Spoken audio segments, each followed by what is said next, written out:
وتە و پەندەکانی لوقمانی حەکیم. ئەی کوڕی شیرینم، تووڕەیت بە ئارامگریت و سووکیت بە سەنگیت و ئارەزوت بە پارێزگاریت و گومانت بە دڵنیاییت و ناحەقیت بە حەق و سلوکیت بە بەخشندەییت تێک بشکێنە. کوڕی خۆم، خۆت لە خەڵک بە چاکتر مەزانە، چونکە خۆ لە خەڵک بە چاکتر زانین نزیک لە نزیک دوور دەخاتەوە و داناییش ناهێڵێت. ئەی کوڕی ئازیزم، لە ڕەوشتی ناشرین و بێزاری و کەم خۆڕاگری خۆت بپارێزە.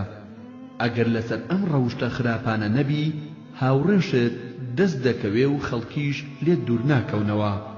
خۆت بە جۆرێک ڕابهێنە کارەکانت خۆش بوێ، ئارام بگرە لەسەر تاڵیەکانی ژیان، با لەگەڵ هەموو خەڵکیدا ڕەوشتت جوان بێ، چونکە ئەگەر کەسێک ڕەوشتی جوان بێ و ڕووی خۆش بێ، لای چاکان خۆشەویست دەبێ، خراپانیش لی دوور دەکەونەوە. ئەی کوڕی خۆم، لە کاتی تووڕەییدا بەسام بە و لە کاتی ناخۆشیدا شادمان بە و لە کاتی خۆشیدا سوپاسگوزار بە و لە کاتی نوێژدا ملکەج بە و لە چاکەکردندا پەلە بکە. کوڕی خۆم، کاتێ دەسەڵات هانی دایستەم لە خەڵکی بکەی، بیری دەسەڵاتی خوات بکەوێتەوە بەسەرتا، ئاگاد لە سزای خوا بێت و سزاکەشی هەمیشەییە و کۆتایی نایەت. کوڕی خۆم، خۆت لە تەماح بپارێزە، چونکە تەماح هەژاریەکی ئامادەیە. کوڕی شیرینم، خۆت لە تووڕەیی بپارێزە، چونکە تووڕەیی دڵی پیاوی دانا لەناو دەبات. خۆت لە خۆشگوزەرانی زۆر بپارێزە، چونکە لێپرسینەوەی سبەینێت قورسە بێت. کوڕی خۆم، خۆت لە درۆ بپارێزە، چونکە ئاینت تێک دەدات و شەخسیەتت لە لای خەڵکی ناهێڵێت، جاو کاتە شەرم و جوانی و سامانت نامێنێ و ڕیسوا دەبی. کاتێ قسە دەکەی کەس گوێت لێ ناگرێ و باوەڕیشت پێ ناکەن. خێر و خۆشیش لە ژیانێکدا نییە ئەگەر بەم شێوەیە بێت. کوڕی شیرینم، خۆت لە دەمەقاڵێ بپارێزە، چونکە ئاشوبەکەی متمانە پێنەکراوە و داناییەکەشی نابەسرێتەوە. کوڕی شیرینم، دنیات بە دوا ڕۆژت بکڕا، لە هەردووکیاندا قازانجەکەیت. دوا ڕۆژت بە دنیا مەکڕە، لەبەر ئەوەی لە هەردووکیانە زەرەرەکەیت. کوڕی ئازیزم، فێری چاکە ببە و خەڵکیش فێر بکە. کوڕی خۆم، ئەو کەسەی درۆت بۆ بکات لی دڵنیا مەبە، درۆشت بەدەمەوە دەکات. کوڕی ئازیزم، لە کوڕ و کۆبوونەوەدا لە شوێنی بەرزدا دامەنیشە، چونکە شوێنی نزم چاکترە بۆت لە شوێنی بەرز. کوڕی ئازیزم، کاری بچووک بەکەم مەزانە، چونکە هەر کاری بچووکە سبەینێ گەورە دەبێت. کوڕی خۆم، داوای پێویستی لە کەسی خوارخۆت مەکە، چونکە ئەگەر شتێکت بداتێ منەت دەکات، بەڵکو هەر داوا لە خوا بکە، چونکە خوا پێی خۆشە کەسێک داوای لێ بکات. ئەگەر کەسێکیش داوای لێ نەکات، لی تووڕە دەبێت. کوڕی خۆم، داوای کۆتایی کار مەکە و سەرەتاکەشی ڕەفز مەکەرەوە، چونکە ئەوە بۆ چونکەم دەکاتەوە. کوڕی ئازیزم، سەرسام مەبە بە چاکەکانت ئەگەر چی زۆریش بێ، چونکە تۆ نازانی ئایا خوای گەورە لێی وەرگرتو یان نا. زۆر خەڵک سەرقاڵ مەکە و مافیشیان بە تەواوی بدە، ستەمکار مەبە و خۆت لە پاڕانەوەی ستەم لێکراویش بپارێزە. چاو مەبڕە جوانی و ڕازاوەی دنیا، داوای هەموو جوانیەکیش مەکە لە دنیا، با هیممەتت لەو شتانەدا بێت کە لە خوای گەورەت نزیگەکاتەوە.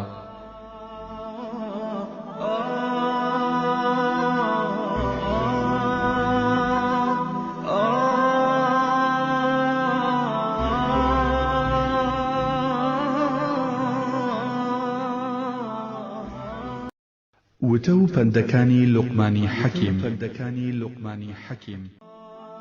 کوڕی ئازیزم، لەو زانستەی کە هەتا نەزانی پێ فێر بکە، لەسەر و زانیاری خۆشتەوە بە دوای زانستی زانە بکەوە و هاوڵێتی نەفام مەکە، ئەجینا وەکو ئەوت لێ دێت. دڵخۆش مەبە بە ماڵێک کە ئەمڕۆ تیایدا زیندویت و سبەینێ دەمریت و بەجێ دێڵیت. کوڕە ئازیزەکەم، دەمەقاڵێ لەگەڵ دانا مەکە، دەمەقاڵێ لەگەڵ ڕۆچوودا مەکە، لەگەڵ ستەمکاردا مەژی، هاوڵەتی گومان لێکراویش مەکە. کوڕەکەی لوقمان بە باوکی وت کێ دەوڵەمەندترین کەسە؟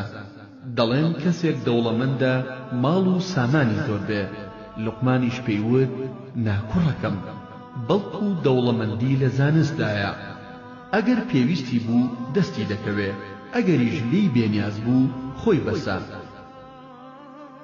کوڕی خۆم، با گومانی خراپ بەسەر تا زاڵ نەبێت، چونکە لە نێوان تۆ و خۆشەویستەکەتدا چاکسازی ناهێڵێت. کوڕی خۆم، لەگەڵ نەفاماندا دامەنیشە و هەرگیز تێکەڵاوی دووڕوو مەبە.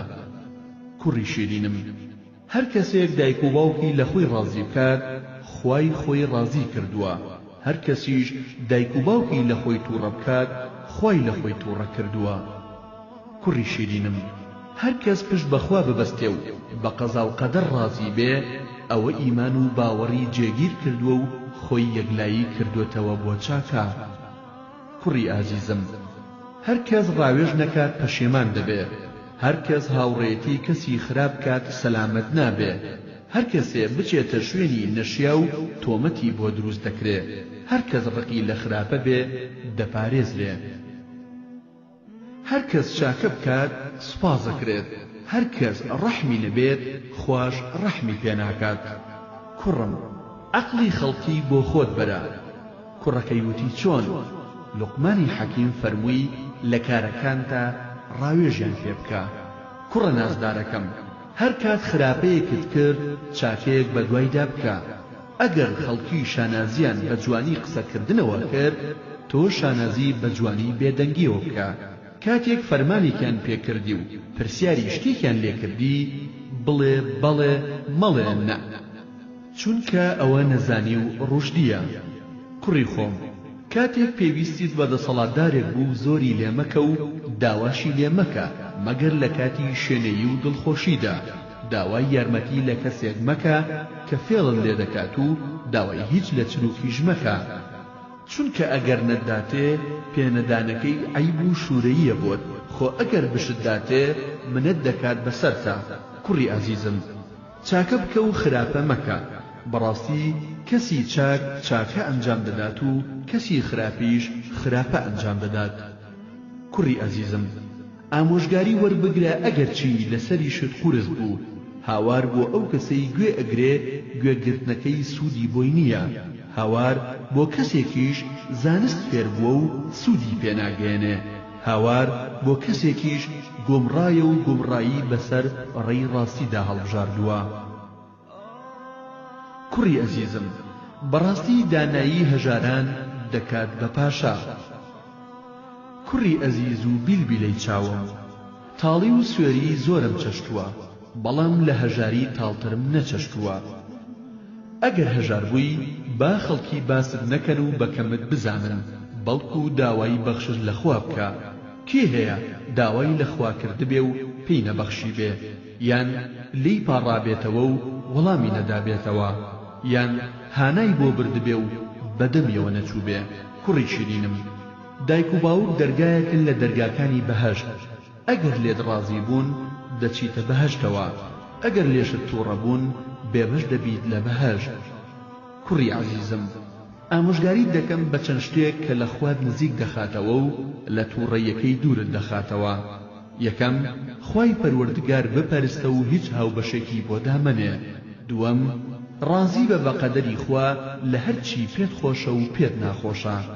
کوڕی شیرینم، پەنا بگرە بەخوا لە شەڕی خراپە و شەڕی قەزا و قەدەر.